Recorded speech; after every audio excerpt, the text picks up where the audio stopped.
Hindi kaya magugulat itong si Rom De La Rosa kung sakaling siya ay mapabalita na ite-trade dito sa Meralco Bolts at baka ang maging kapalit ay itong si Brandon Bates.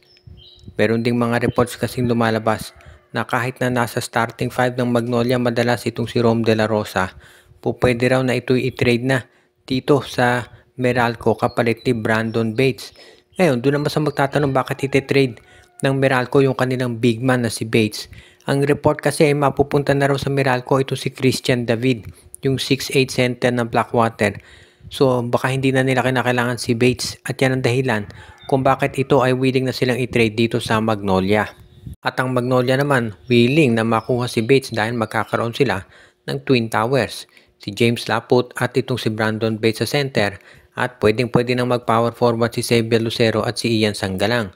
Plus nandiyan pa yung kanilang rookie na si Yukin Andrada na pwedeng gawin naman na small forward. Kung itong si Andrada ay magiging small forward kasama doon si Javi Gomez de Leaño, talagang mawawala na ng pwesto itong si Rom De La Rosa. Kaya hindi na siya dapat magulat kung sakasakali na siya i-trade nitong Magnolia Chicken Templados Hot Shots.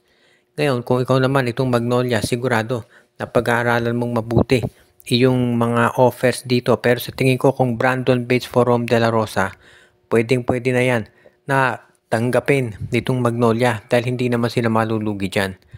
Sa panig naman ng Meralco, practical lang yung gagawin nilang move na i-trade itong si Brandon Bates kung makukuha na nila si Christian David. Kaya nga sigurado na magiging isa to sa mga pinaka-interesting na mga developments dito sa PBA. Lalo na kung sakasakali nga na magawa nila ng paraan ito at syempre alam naman natin na hindi biro yung ganitong klaseng sabihin na nating transaction kung saan magkakaroon ng major trade. Napag-uusapan itong mga paggalaw ng mga players ngayon. Itong Reynolds Shine ni Lasto Painters ay naghahanap pa rin daw ng mga pyesa na pwedeng maidagdag para dito sa kanilang front court. Alam nating na binigyan na nila ng kontrata yung kanilang rookie draft pick na si Christian Manaytay. At ina-expect na rin na babalik sa Disyembre itong si Luis Villegas. Pero kung gusto pa rin kumuha ng iba pang mga center at mga big men itong si Coach Yeng Giao, lalo na at parang hindi pa rin 100% itong si Bo Belga.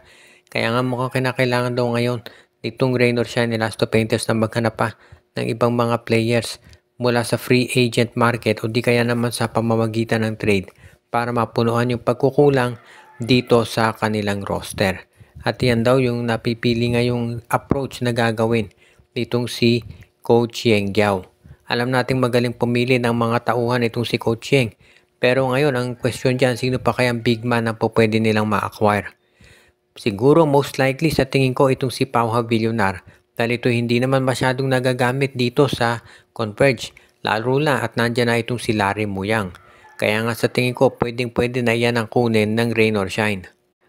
Kapag nakuha ng Rain or Shine, itong si Pau Villonar, magkakaroon sila ng mas magandang sabihin na nating tsansa na makipagsabayan doon sa mga malalakas at malalaking team sa PBA. At yan naman talaga ang matagal nang hinahanap at gustong gawin nitong si Coach Yeng Giao.